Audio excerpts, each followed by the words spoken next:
अस्सलाम वालेकुम। अच्छा जी, हमारी कैप 3 रिवीजन सीरीज़ जारी है और उसमें हमने लास्ट लेक्चर में फैक्ट्री ओवरहेड्स के चैप्टर को डिस्कस किया था। उससे रिलेटेड हमने कुछ कॉन्सेप्ट्स और फॉर्मेट्स और कुछ कैलकुलेशंस, फार्मूलाज उनको हमने रिकैप लिया था। जैसे कि आपको पता है रिवीजन सीरीज़ का हमारा मॉडल यही है कि हम जो की कॉन्सेप्ट्स हैं हर चैप्टर में उनको हम रिकॉल करते हैं, रिव्यू करते हैं ताकि आपको एक फ्रेश क्विक रिवीजन मिल जाए। और इसके साथ-साथ हम जो कुछ हमने पास्ट पेपर क्वेश्चंस में की ट्रीटमेंट्स हमें पास्ट पेपर में एग्ज़ामिन हुई हैं, जिसमें हम समझते हैं कि बच्चों को चैलेंज आता है, उस पे बात करते हैं। जैसे कल हमने ओवरहेड का चैप्टर डिस्कस किया, तो उसमें हमने एक क्वेश्चन में एक ट्रिकी क्वेश्चन जो पास्ट पेपर में आया हुआ था थोड़ा-सा जिसमें बच्चों को चैलेंज फ़ील हुआ था, आईकैप के रिज़ल्ट में उसका पास रेट भी बड़ा लो था, हमने उन ट्रीटमेंट्स को भी डिस्कस किया। तो पीछे भी हम हर चैप्टर में ऐसा करते आ रहे हैं कि पास्ट पेपर से भी की ट्रिक्स उठा के उनको भी हम अपनी डिस्कशन में शामिल कर रहे हैं। यूजुअली हम फुल फ्लेज क्वेश्चन इस रिवीजन सेशन का हिस्सा नहीं बना रहे, लेकिन जहाँ पे हमें लगे कि हमें किसी कॉन्सेप्ट को अंडरस्टैंड करने के लिए, किसी की कैलकुलेशन को समझने के लिए डाटा की सपोर्ट की ज़रूरत है, वहाँ पे हम कुछ बेसिक इलस्ट्रेशन और एट टाइम क्वेश्चन की सपोर्ट भी ले रहे हैं। But long question, past paper question हमारे इस प्रोग्राम का, रिवीजन प्रोग्राम का एक परमानेंट हिस्सा नहीं है। ठीक है जी, by now you all should be clear on that. अच्छा, हमने डिस्कशन स्टार्ट की थी जी एक्टिविटी बेस्ड कॉस्टिंग पे। ट्रेडिशनल ओवरहेड्स के बाद एक्टिविटी बेस्ड कॉस्टिंग पे हम बात कर रहे थे। जैसे हमने कल तारुफी बात कर ली थी कि ये भी overhead cost per unit estimate करने का ही एक तरीका है, लेकिन ट्रेडिशनल एब्जॉर्प्शन कॉस्टिंग से डिफरेंट है। ट्रेडिशनल एब्जॉर्प्शन कॉस्टिंग हर ओवरहेड की कॉस्ट को वॉल्यूम ऑफ एक्टिविटी की बेस पे प्रोडक्ट में तकसीम करती है। वो वॉल्यूम ऑफ एक्टिविटी यूनिट्स हैं, वो वॉल्यूम ऑफ एक्टिविटी आवर्स हैं।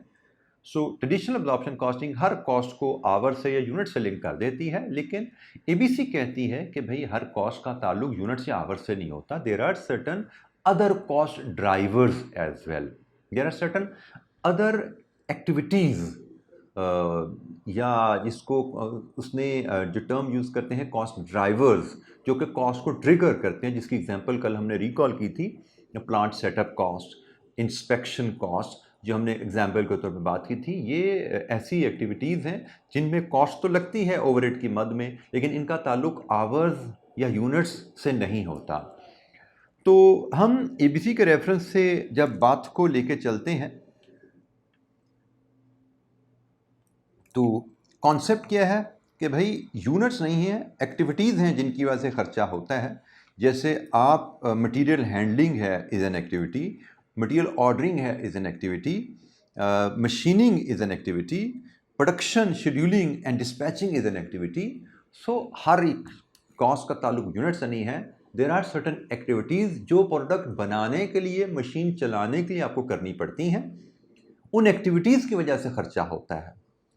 सो एक्टिविटीज़ की वजह से खर्चा है और एक्टिविटीज़ होती हैं प्रोडक्ट बनाने की वजह से। और एबीसी कहता है कि भाई कॉस्ट को आप प्रोडक्ट में तकसीम कर दें on the basis of products consumption of activity. जैसे लेट्स अज्यूम हम कहते हैं जी हमारी एक प्रोडक्शन शेड्यूलिंग एक एक्टिविटी है, और प्रोडक्शन शेड्यूलिंग की वजह से हमारी प्लानिंग कॉस्ट इनकर होती है, जो कि प्रोडक्शन प्लानिंग कॉस्ट है, प्रोडक्शन ओवरहेड का हिस्सा है। लेकिन इसका ताल्लुक नंबर ऑफ़ यूनिट्स प्रोड्यूस से नहीं है, इसका ताल्लुक number of machine hours plant चला उससे नहीं है। तो प्रोडक्शन शेड्यूलिंग के लिए फिर हम क्या करें? हम देखते हैं भाई शेड्यूल कितने बने एक साल में। प्रोडक्ट लेट्स अज्यूम हमने कहा जी एक साल में 100 शेड्यूल बने हैं, तो भी ये 100 शेड्यूल किन प्रोडक्ट्स के लिए बने हैं? तो पता लगा जी 50% शेड्यूल तो प्रोडक्ट ए के लिए बने हैं।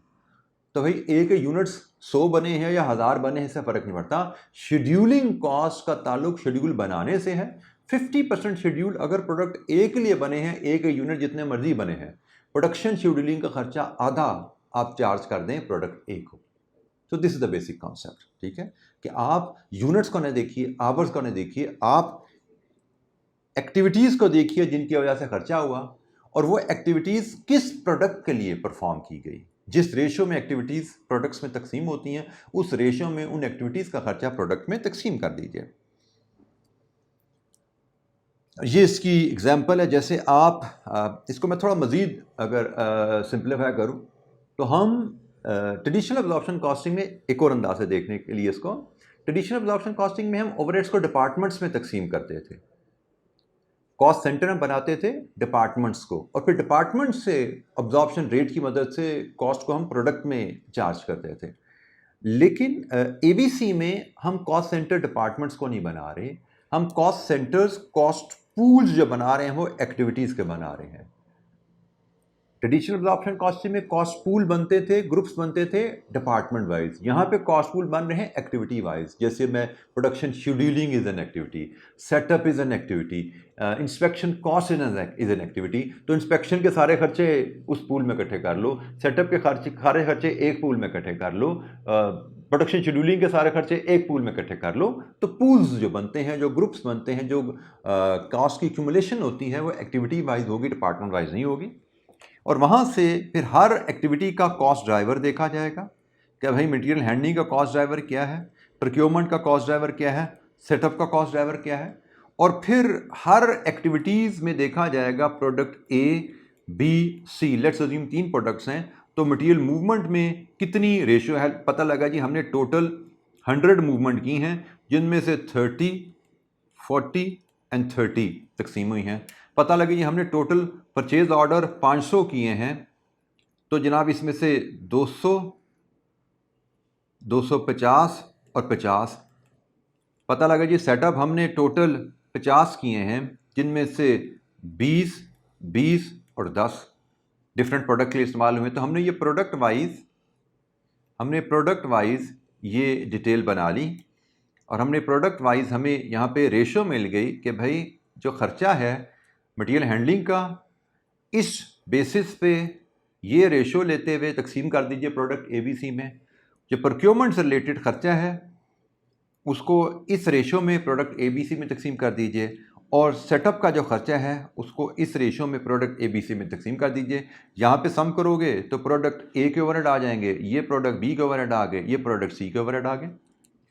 एबीसी में हम टोटल ओवरहेड्स को प्रोडक्ट में तकसीम कर देते हैं, तो हमें प्रोडक्ट वाइज टोटल ओवरहेड मिल जाते हैं। प्रोडक्ट वाइज टोटल ओवरहेड्स हमें मिल जाते हैं, और हम ओवरहेड कॉस्ट पर यूनिट अगर जाननी है तो हम इसको डिवाइड कर देते हैं यूनिट्स प्रोड्यूस के साथ। हम यूनिट प्रोड्यूस से जब डिवाइड करेंगे इसको, तो हमें फिर ओवरहेड कॉस्ट पर यूनिट यहाँ से मिल जाती है। ठीक है, तो ये हमारा एबीसी का तरीका है। ट्रेडिशनल एब्जॉर्प्शन कॉस्टिंग में हम ओवरहेड एब्जॉर्प्शन रेट की मदद से ओवरहेड कॉस्ट पर यूनिट पर पहुंचते हैं। यहाँ पे हम ओवरहेड कॉस्ट पर यूनिट के लिए ओवरहेड एब्जॉर्प्शन रेट नहीं बनाते, यहाँ पे हम टोटल ओवरहेड को तकसीम कर रहे हैं। ये हमारी हर पूल के 3 हिस्से हो रहे हैं 3 प्रोडक्ट के लिए। हर पूल के प्रोक्योरमेंट की मद में लेट्स अज्यूम यहाँ पे हमारा खर्चा है 5 लाख, हमने 5 लाख को ए बी सी में तकसीम किया। यहाँ पे खर्चा हमारा है से 1 मिलियन, यहाँ पे हमने 1 मिलियन को ए बी सी में तकसीम किया। इधर हमारा खर्चा है लेट्स अज्यूम 6 लाख, हमने 6 लाख को ए बी सी में तकसीम किया। इस रेशो में टोटल खर्चे को प्रोडक्ट्स में तकसीम कर देते हैं, यहाँ से टोटल ओवरहेड्स हमें मिल जाते हैं। टोटल ओवरहेड को यूनिट प्रोड्यूस से डिवाइड करते हैं तो हमें ओवरहेड कॉस्ट पर यूनिट मिलती है। सो ये फॉर्मेट थोड़ा सा मैंने आपसे शेयर कर लिया कि एबीसी में overhead cost per unit calculate करने का फॉर्मेट क्या है, और ट्रेडिशनल एब्जॉर्प्शन कॉस्टिंग के मुकाबले में ओवरहेड कॉस्ट पर यूनिट यहाँ पे कैलकुलेट करना फ़र्क है अप्रोच, और डेफिनेटली आंसर्स भी फ़र्क आते हैं। हाँ, यहाँ पे ऐसा भी बेटा होता है कि कुछ कॉस्ट रहेंगी जो कि वॉल्यूम बेस्ड पे ही तकसीम होंगी। जैसे यहाँ पे हमारी एक एक्टिविटी मशीनिंग एक्टिविटी भी हो सकती है। अब मशीनिंग एक्टिविटी का कॉस्ट ड्राइवर मशीन आवर्स हो सकते हैं। अब मशीन आवर्स आ गए ना, हम तो कह रहे थे जी ये तो ट्रेडिशनल एब्जॉर्प्शन कॉस्टिंग इसको लेके चलती है। तो भाई देर आर सर्टन कॉस्ट जो वाकई ही activity of volume of activity के साथ चलती हैं, लेकिन सारी कॉस्ट नहीं। फ़र्क सिर्फ क्या है, ट्रेडिशनल एब्जॉर्प्शन कॉस्टिंग कहती है सारी कॉस्ट को मशीन आवर पे या लेबर आवर पे डाल दो, एबीसी कहती है भाई नहीं, सारी कॉस्ट नहीं, जो कॉस्ट वाकई ही वॉल्यूम बेस्ड है उनको वॉल्यूम पे ले जाओ। जैसे मशीनिंग एक्टिविटी है, कितने घंटे मशीन चली उस पर डिपेंड करेगा, इसको वॉल्यूम बेस्ड पे ले जाओ, लेकिन सेटअप कॉस्ट को मशीन आवर से लिंक करना इज नॉट राइट। तो ABC is more appropriate, is more fair as compare to traditional absorption costing, क्योंकि भाई याद है ना ओवरहेड तो वैसे ही एस्टिमेशन का तरीका है, तो एस्टिमेट को हमने रिफाइन करना है। ABC हमारे overhead cost per unit estimate को मजीद रिफाइन कर देती है फेयर तरीके से। इट्स वेरी लॉजिकल ना, वी कैन थिंक ऑफ, हमने इसको डिटेल में डिस्कस किया हुआ है, मैंने ओवरव्यू भी आपको देने की कोशिश की। हम सोच सकते हैं कि हाँ भाई, ये ओवरहेड कॉस्ट को प्रोडक्ट में तकसीम करने का बेहतर फेयर तरीका है। ठीक है, तो ये जनाब हमारा ओवरव्यू हो गया ABC का। अब हम थोड़े से एक क्वेश्चन की तरफ भी जाते हैं और एक प्रैक्टिस क्वेश्चन देख लेते हैं ABC का, जिससे ताकि अगर किसी बच्चे के जहन में ABC के बारे में कम्बिग्विटी है तो वो मज़ीद उसमें क्लैरिटी आ जाएगी। ये क्वेश्चन हमने रेगुलर क्लास में भी किया हुआ है, लेकिन रिवीजन में मैं इसको फिर डिस्कस करना चाह रहा हूँ, ताकि किसी बच्चे को अगर कोई दिक्कत हो, और कुछ बच्चों ने रेगुलर क्लास नहीं भी अटेंड की जैसे हमें पता है, तो उनकी भी डिस्कशन ज़रा मेरे साथ ज़रा अलाइन हो जाए ओवरहेड के रेफरेंस से। क्वेश्चन पढ़ने का अंदाज बेटा आपको पता है, सबसे पहले हम रिक्वायरमेंट देखते हैं, उसके बाद हम सवाल की बॉडी पे आते हैं। तो रिक्वायरमेंट है जी, determine the factory overhead cost per unit of the product alpha beta and gamma by using single factory overhead rate based on direct labour hour. ये तो ट्रेडिशनल एब्जॉर्प्शन कॉस्टिंग में single factory wide overhead absorption rate का question आ गया। Alpha beta gamma की overhead cost single absorption rate की मदद से निकालिए। And recalculate the factory overhead cost per unit for each product by calculating individual expenses on the basis of specific utilization of related facilities। ये ABC के reference से ये term इस्तेमाल की गई है। Specific utilization of related facilities कह लें या specific utilization of related cost drivers कह लें, एक ही बात है। ठीक है, तो ये ABC का पार्ट है। हमें पार्ट ए और B, part A single factory overhead rate, part B ABC की कहानी है। तो जनाब अब हम सवाल पढ़ते हैं और देखते हैं हम इस सवाल को कैसे हल कर सकते हैं। एसन enterprises A produces 3 products alpha, beta and gamma. The management has some reservations on the method of costing. Consequently, the cost accountant has reviewed the records and gathered the following information. The costs incurred during the latest quarter were as follows. Costs incurred during the latest quarter: direct material, direct labour, indirect wages में machine, store, quality control, cleaning and related services, fuel and power, depreciation on plant and machinery building, insurance on plant and machinery, insurance on building, store space and supplies consumed, rent rates and taxes। ये खर्चे हो गए जनाब। The production report for the previous quarter depicted the following information। previous quarter जिस गुजरा है, जिसके खर्चे थे, अल्फा बीटा गामा के यूनिट्स कितने बने, डायरेक्ट लेबर आवर पर यूनिट कितना है, मशीन आवर पर यूनिट कितना है, और इंस्पेक्शन आवर्स पर यूनिट कितना है। Other relevant details: factory space utilization alpha beta gamma में कितनी है, cost of machinery alpha beta gamma में कितनी इस्तेमाल हो रही है, store consumption alpha beta gamma की कितनी है, और units inspection alpha beta gamma के कितने हुए। The rate of depreciation for plant and machinery is 10% per annum. लीजिए जी, ये कहानी हमें दे दी गई है और हमें कहा गया है कि आप सिंगल फैक्ट्री ओवरहेड रेट की मदद से ABC की ओवरहेड कॉस्ट पर यूनिट बताइए, और हम पहले पार्ट के रेफरेंस से इसको डिस्कस करेंगे। तो जनाब हमने सिंगल फैक्ट्री ओवरहेड सबसे पहले कैलकुलेट करना है। सिंगल फैक्ट्री ओवरहेड का फार्मूला हमारा क्या था, total factory overhead divided with total labour hours worked in the factory. तो जनाब हमारे टोटल फैक्ट्री ओवरहेड्स कहाँ पड़े हैं भाई, ये तो ओवरहेड्स नहीं है, ये भी ओवरहेड्स नहीं है, इसके नीचे की सारी कहानी ओवरहेड्स की है। तो मुझे लगता है ये हैं हमारे टोटल फैक्ट्री ओवरहेड्स। ठीक है जी, हमें पार्ट ए के लिए सिंगल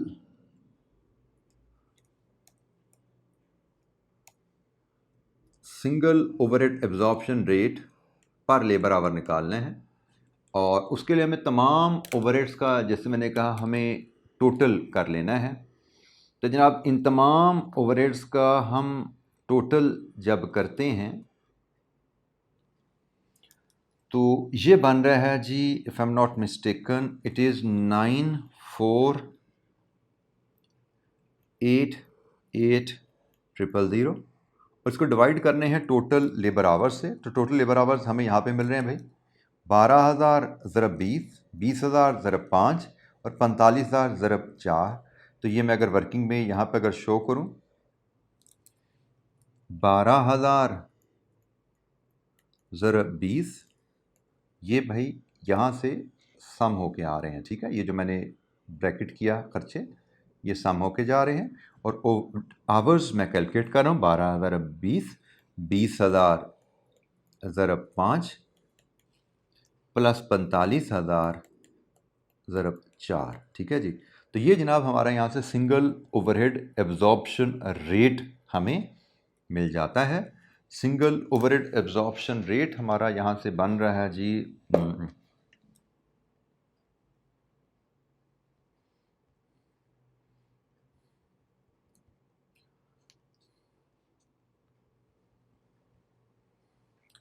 18.25, इट इज़ रुपीज़ 18.25 पर लेबर आवर। अच्छा जी, इसके बाद अब हमारे पास product wise labour hours available हैं, overhead absorption rate into labour hours. तो यहाँ से जनाब हम ओवरहेड कॉस्ट पर यूनिट निकालते हैं।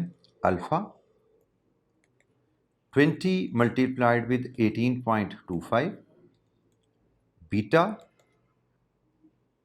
5 multiplied with 18.25 and gamma 4 multiplied with 18.25। लीजिए जी, यहाँ से हम कैलकुलेट करते हैं। 18.25 into 20, it is 365। 18.25 into 5, it is 91.25। 18.25 into 4, it is 73। लीजिए जी, सिंगल ओवरहेड एब्जॉर्प्शन रेट की मदद से ओवरहेड कॉस्ट एस्टिमेट करना, ठीक है जी। ये हमारी सिंगल ओवरहेड की कहानी है। हमने सिंगल ओवरहेड की मदद से ओवरहेड कॉस्ट को एस्टिमेट किया। अब हम देखते हैं एक्टिविटी बेस्ड कॉस्टिंग की मदद से हम कैसे ओवरहेड कॉस्ट को पर यूनिट को मेजर कर सकते हैं। फॉर्मेट बड़ा सिंपल है भाई, मैं फिर दोबारा बता दूं। ये हमारी ओवरहेड की आइटम है, ये सारी ओवरहेड की आइटम्स हैं, और हमने इन तमाम आइटम्स में ये जो खर्चे गिवन है, हर कॉस्ट के 3 हिस्से हमने कर देने हैं, alpha beta gamma, using some appropriate basis. Total overhead को प्रोडक्ट में तकसीम करेंगे, जैसे मैंने आपको यहाँ पे ये फॉर्मेट में क्लैरिटी दी थी कि टोटल कॉस्ट को हमें सूटेबल बेस की मदद से प्रोडक्ट में तकसीम कर देना है।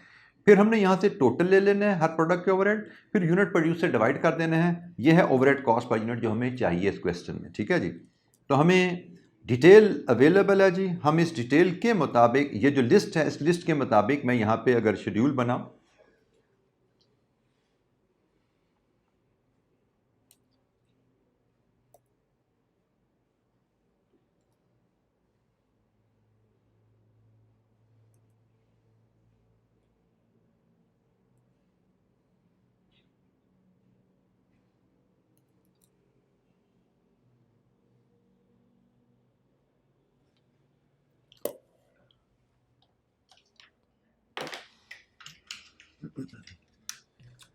अच्छा जी, हमारे पास डिस्क्रिप्शन है, हमारे पास आइटम की ओवरहेड कॉस्ट की हम डिस्क्रिप्शन लेंगे, फिर हम ओवरहेड कॉस्ट की वैल्यू लेंगे, फिर हम बेसिस लेंगे, बेसिस से यहाँ पे हम रेशो बनाएंगे, और उस बेसिस को लेके हम कॉस्ट को अल्फ़ा, बीटा और गैमा में तकसीम करेंगे, ठीक है। तो यहाँ पे हम description of the cost part B के लिए डिस्क्रिप्शन कॉस्ट लेके आएंगे। यहाँ पे हम टोटल कॉस्ट ले लेते हैं उस हेड की, यहाँ पे हम बेसिस ले लेते हैं, जिसको हम यहाँ पे कॉस्ट ड्राइवर भी कह सकते हैं, इस केस में कॉस्ट ड्राइवर की रेशो भी कह सकते हैं, और फिर उस बेसिस पे हम कॉस्ट को अल्फ़ा, बीटा और गैमा में तकसीम करेंगे।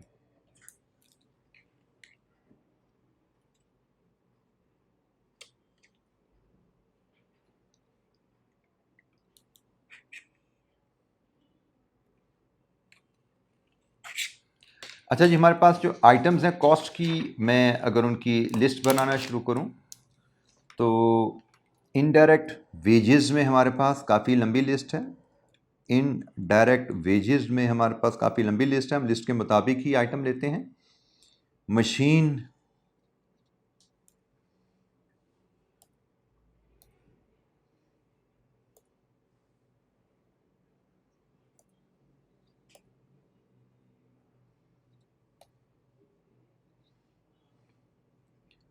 मशीन मेंटेनेंस,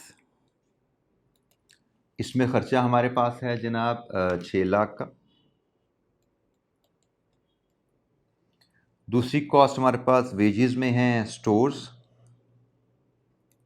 इसमें ख़र्चा हमारे पास है 3,60,000 का। तीसरी हमारे पास है क्वालिटी कंट्रोल, इसमें हमारे पास खर्चा है 468,000 का। चौथी वेजेस हमारे पास है cleaning related, cleaning and related services, इसमें है खर्चा 4 लाख का। इसके बाद हमारे पास फ्यूल एंड पावर आ गया जनाब। फ्यूल एंड पावर में हमारे पास खर्चा है 28 लाख का। अभी मैं सिर्फ टोटल ओवरहेड की लिस्ट कंप्लीट कर रहा हूं। फिर depreciation on plant machinery and building है। अब यहाँ पे बेटा जो कैच है कि प्लांट एंड मशीनरी की डेप्रिसिएशन की तकसीम की बेसिस कुछ और होती है और बिल्डिंग की डेप्रिसिएशन की बेसिस कुछ और है। तो हमें डेप्रिसिएशन के 2 हिस्से यहाँ पे करने होंगे। क्वेश्चन में हमें इन्फॉर्मेशन गिवन है, प्लांट एंड मशीनरी की डेप्रिसिएशन अलहदा लेंगे और बिल्डिंग की डेप्रिसिएशन हम अलहदा कर लेंगे। हमें यहाँ पे यकीनन उसकी वर्किंग के लिए डाटा अवेलेबल है। इसके बाद हम चले जाएंगे इंश्योरेंस ऑन प्लांट।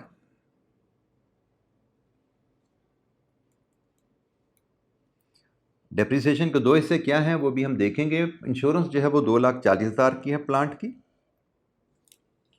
इसके बाद बिल्डिंग की इंश्योरेंस है, जैसे इंश्योरेंस है ना, ये plant and machinery and building की में अलग-अलग गिवन है, लेकिन डेप्रिसिएशन नहीं गिवन, उसको हम अलग करेंगे। 60,000 stores spares and supplies consumed, stores spares and supplies consumed, इसकी फिगर हमारे पास है जी 1.8 मिलियन। और rent rates and taxes, rents rates and taxes, इसका टोटल खर्चा हमारे पास है 12 लाख।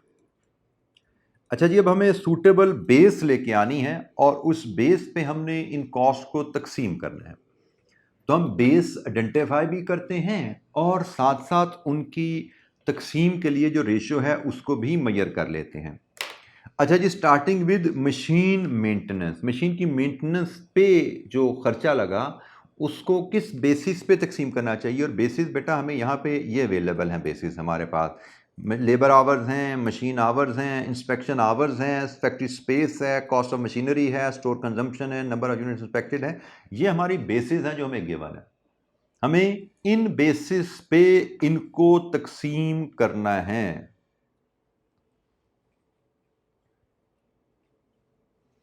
अच्छा जी, स्टार्टिंग विद मशीन मेंटेनेंस। तो मशीन मेंटेनेंस के लिए सूटेबल बेस क्या लगता है? लॉजिकली स्पीकिंग, जो मशीन जितनी ज़्यादा चलेगी उसकी मेंटेनेंस उतनी ज़्यादा ही होगी। तो मशीन आवर्स, लेकिन मशीन आवर्स पर यूनिट नहीं भाई, टोटल मशीन आवर्स। अल्फ़ा के लिए कितनी चली, टोटल मशीन आवर्स। बीटा के लिए कितनी चली, टोटल मशीन आवर्स। गैमा के लिए कितनी चली। ठीक है जी। तो जनाब हमें यहाँ पे बेस हमारी है मशीन आवर्स और उसकी वैल्यू हम यहाँ से कैलकुलेट कर सकते हैं। ठीक है जी। 12,000 इंटू 6 72,000, 20,000 इंटू 8 1,60,000, 45,000 इंटू 10 4,50,000। यहाँ से हम रेशो मशीन आवर की बना सकते हैं। ठीक है जी, मशीन आवर्स की रेशो हम बनाएंगे। चलें हम एक छोटी सी वर्किंग की मदद से रेशो भी बनाते जाते हैं। यहाँ पे हम रेशो भी बना लेते हैं। अल्फ़ा बीटा एंड गैमा के मशीन आवर्स 12,000 ज़रब 6 72,000, 20,000 ज़रब 8 1,60,000 और 45,000 ज़रब 10 4,50,000। रेशो बनाने के लिए हम 3 ज़ीरो उड़ा सकते हैं यहाँ पे, 72 160 एंड 455। मज़ीद इसको डिवाइड सिंप्लीफाई करना हो तो मुझे लग रहा है कि हम इसको चलें फ़िलहाल ऐसे ही रखते हैं, ज़्यादा सिंप्लीफाई नहीं करते, हम यहीं पर रख देते हैं 72 160 एंड 450। 72 160 एंड 450 लीजिए जी, ये हमारे मशीन आवर्स हैं। इसी तरह हम स्टोर्स के बात करें, स्टोर्स में जो इंडायरेक्ट वेजेस गई उसको लेके जाना है। तो हमें लगता है स्टोर में इंडायरेक्ट वेजेस कर क्या रही है, स्टोर मटेरियल इशू ही कर रहे हैं ना, तो स्टोर कर रहे हैं तो store consumption. This looks to be a very appropriate basis 72, 27 and 81। ये हमारी बेस यहाँ से बन जाती है। हम कहते हैं जी कंजम्पशन ले लीजिए स्टोर की, और यहाँ से हम 72, 27 एंड 81 ये बेस हमें गिवन है, हमें कैलकुलेट करने की ज़रूरत नहीं पड़ी। तो ये स्टोर कंजम्पशन की बेसिस आ गई। इसी तरह क्वालिटी कंट्रोल की बात करें तो क्वालिटी कंट्रोल में हमें इंस्पेक्शन आवर्स सूटेबल लगते हैं, लेकिन यहाँ पे फिर वही बात, इंस्पेक्शन आवर पर यूनिट नहीं, टोटल इंस्पेक्शन आवर्स। और टोटल यूनिट्स इंस्पेक्शन आवर्स के लिए आपको ये यूनिट्स इंस्पेक्टेड साथ गिवन है। तो जनाब ये 600 को आप मल्टीप्लाई करेंगे इसके साथ, 400 को मल्टीप्लाई करेंगे इसके साथ, और 1350 को मल्टीप्लाई करेंगे इसके साथ। यहाँ से आपकी रेशो बन जाएगी। ठीक है जी, मैं अब हर बेसिक कैलकुलेशन की डिटेल में नहीं जा रहा, मैं आपको गाइडेंस देता जा रहा हूँ। ठीक है, तो आप इसको कैलकुलेशन को परफॉर्म कर सकते हैं।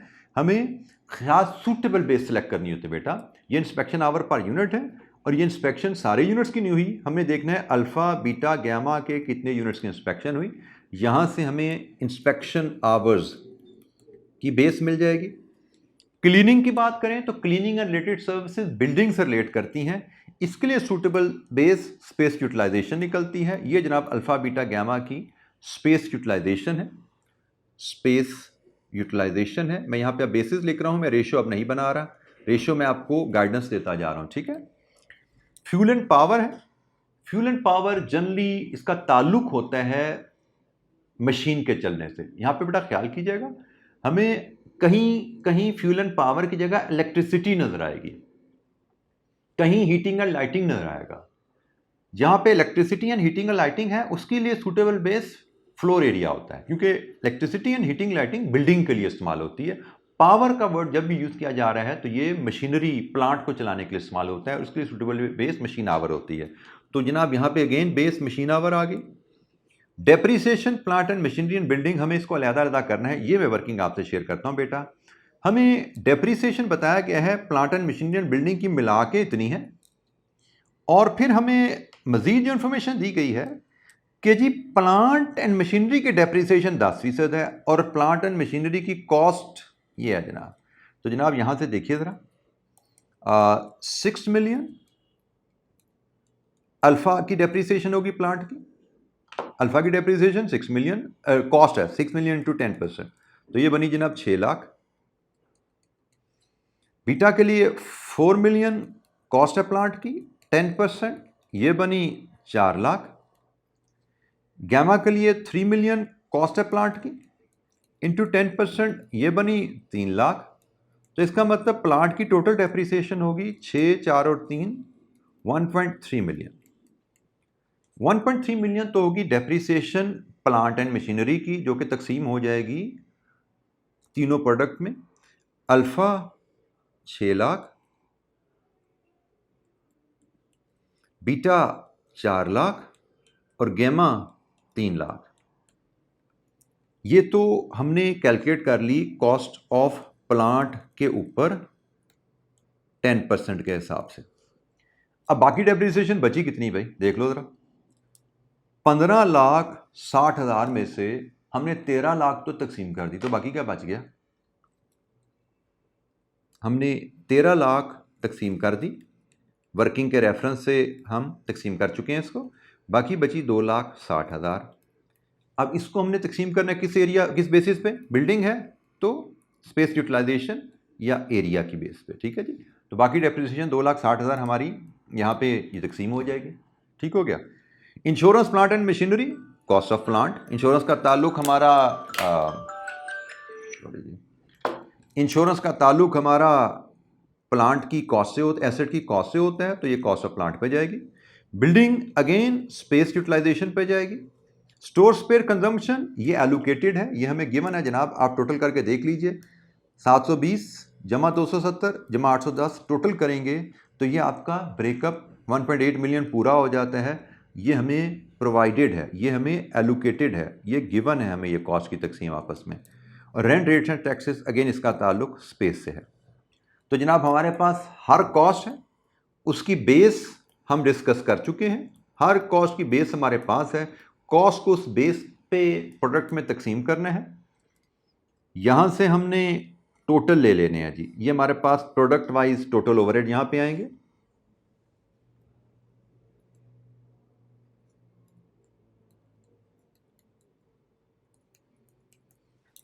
हमारा यहाँ से टोटल, जैसे मैं किताब से आंसर देख रहा हूँ, आई होप कि ये आंसर ठीक ही होगा। ठीक ही होगा या नहीं होगा, क्योंकि इसमें गलती कहीं देखी थी हमने। जी बेटा, इसमें गलती कोई देखी थी या गलती हमने कर दी है?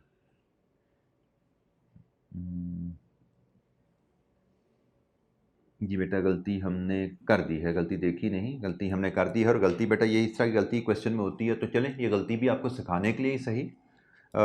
हमारा ये सारा डाटा है ना भाई, ये देखो ज़रा, ये डाटा है लेटेस्ट क्वार्टर का, और ये डेप्रिसिएशन रेट क्या है? एनम। इसका मतलब मेरी ये जो डेप्रिसिएशन है ये एक क्वार्टर की है, तो भाई मुझे ये जो डेप्रिसिएशन कैलकुलेट करनी है ये क्वार्टर की कैलकुलेट करनी है। तो क्वार्टर की डेप्रिसिएशन 1,50,000, क्वार्टर की डेप्रिसिएशन 1,00,000, क्वार्टर की डेप्रिसिएशन 75,000, टोटल डेप्रिसिएशन यहाँ से बनी 3,25,000। ठीक है जी, 3,25,000 हमारी ये डेप्रिसिएशन थी जी। माई मिस्टेक, यहाँ पे मैं इसको दुरुस्त कर रहा हूँ। ये 3,25,000 है प्लांट एंड मशीनरी की, 3,25,000। तो बाकी जो बची 15,60,000 में से 3,25,000 निकाल दें, तो जो बाकी बचती है वो डेप्रिसिएशन हमारी बनेगी 12,35,000। 12,35,000 ये बिल्डिंग की डेप्रिसिएशन है। ठीक है, ये क्वेश्चन बेसिकली आईकैप का जो ओरिजिनल सोल्यूशन था उसमें ये गलत था। मैंने ये क्वेश्चन अपनी बुक में ठीक किया हुआ है, ये मैंने करेक्टेड सोल्यूशन यहाँ पे आपके सामने प्रेजेंट कर दिया। ठीक है जी, तो ये डेप्रिसिएशन ने आगे तकसीम होना है, ये हमने फिगर रिवाइज करके देख लिया। ठीक है जी, तो टोटल हम यहाँ पे फैक्ट्री जब बात करते हैं, जो मुझे लगता है करेक्टेड फिगर है, इस करेक्शन के बाद 2713,713, 2380,751, 4393,536। ये जो टोटल हमारा 9488 का खर्चा था, इसको डिवाइड कर देंगे यूनिट्स प्रोड्यूस के साथ, जो कि हमारे हैं 12,000 अल्फ़ा के, 20,000 बीटा के और 45,000 गैमा के। इनसे तकसीम करें तो ये हमारे जनाब ओवरहेड कॉस्ट पर यूनिट आ गई। यहाँ से जो हमारी रिक्वायरमेंट थी पार्ट बी में, इट कम्स टू 226.14, 119.04 एंड 97.63। ठीक है जी, ये हमारे पास ABC की एक स्टैंडर्ड स्पेसिफिक प्रेजेंटेशन है। ABC में हम ओवरहेड कॉस्ट पर यूनिट पे कैसे पहुंचते हैं। ठीक है जी, तो आई बिलीव कि ये क्वेश्चन आपको इससे ABC का कॉन्सेप्ट और ट्रेडिशनल एब्जॉर्प्शन कॉस्टिंग में डिफरेंस क्लियर हो गया होगा, क्योंकि सवाल में पार्ट ए में traditional absorption costing single overhead absorption rate से देखा हमने, और इस पार्ट में हमने इसको ABC की मदद से ओवरहेड कॉस्ट पर यूनिट निकाली। अक्सर हमें ओवरहेड कॉस्ट में इस ABC में जो सवाल कभी मुझे लगता आया हुआ P&L बनाने का भी आ गया। तो जब P&L बनाना है प्रोडक्ट वाइज, तो भाई उसमें आपको ये कॉस्ट चाहिए, क्योंकि P&L में तो टोटल ओवरहेड चार्ज किए जाते हैं ना, हमें direct material direct labour cost लेता लेता दे दी जाती है प्रोडक्ट वाइज, ये हम आसानी से कर पाते हैं। ABC से ओवरहेड को प्रोडक्ट में तकसीम कर देते हैं, तो प्रोडक्ट वाइज P&L हम यहाँ पे बना सकते हैं। तो अब ये एग्जामिनर पे हैं, हमसे प्रोडक्ट वाइज P&L मांग ले या हमसे वो ओवरहेड कॉस्ट पर यूनिट मांग ले, तो ये तो एग्जामिनर की रिक्वायरमेंट है, हमें क्वेश्चन को ध्यान से पढ़ना है और बेसिक कॉन्सेप्ट्स को अप्लाई करते हुए हम कैलकुलेशन इंशाल्लाह आसानी से परफॉर्म कर सकते हैं। उसमें भी कोई चैलेंज नहीं आएगा। सवाल मैंने आपको रिपीटेडली कहा हुआ है, अगर कोई डिफरेंट सवाल आ जाए तो एक एक्स्ट्रा रीडिंग आपको सिर्फ चाहिए। डिफरेंट सवाल का मतलब ये नहीं कि आप उसको कर नहीं सकते, डिफरेंट सवाल का मतलब है कि आपको एक एक्स्ट्रा रीडिंग देनी पड़ेगी और सोचना पड़ेगा कि जो एडिशनल चीज़ें यहाँ पे आई हैं उनको कैसे हैंडल करना है। ठीक है जी। तो इसके साथ ही हमारा एबीसी पे डिस्कशन ख़त्म होती है जी। तो इंशाअल्लाह हमारा जो कमिंग टेस्ट है वो chapter 3 and 4 overhead absorption costing और एबीसी कॉस्टिंग पे बेस है।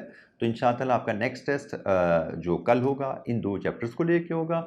नेक्स्ट हमारी जो डिस्कशन में हमारे प्लान में जो चीज़ें आ रही हैं, जो अगला हमारा शेड्यूल है, लेट मी सी, वो शेड्यूल हमारे पास जो अवेलेबल है उसको हमने थोड़ा सा रिवाइज़ कर लिया था। रिवाइज़ शेड्यूल के मुताबिक मुझे लगता है हमारा जो टेस्ट अब आ रहा है वो मार्जिनल एब्जॉर्प्शन कॉस्टिंग और cost flows and job and service costing, Saturday को हमारा टेस्ट इंशाअल्लाह इस एरिया पे आ रहा है। ठीक है जी। तो इंशाअल्लाह हम जब मिलेंगे थर्सडे को नेक्स्ट चैप्टर के रेफरेंस से हम रिवीजन इंशाअल्लाह स्टार्ट करेंगे।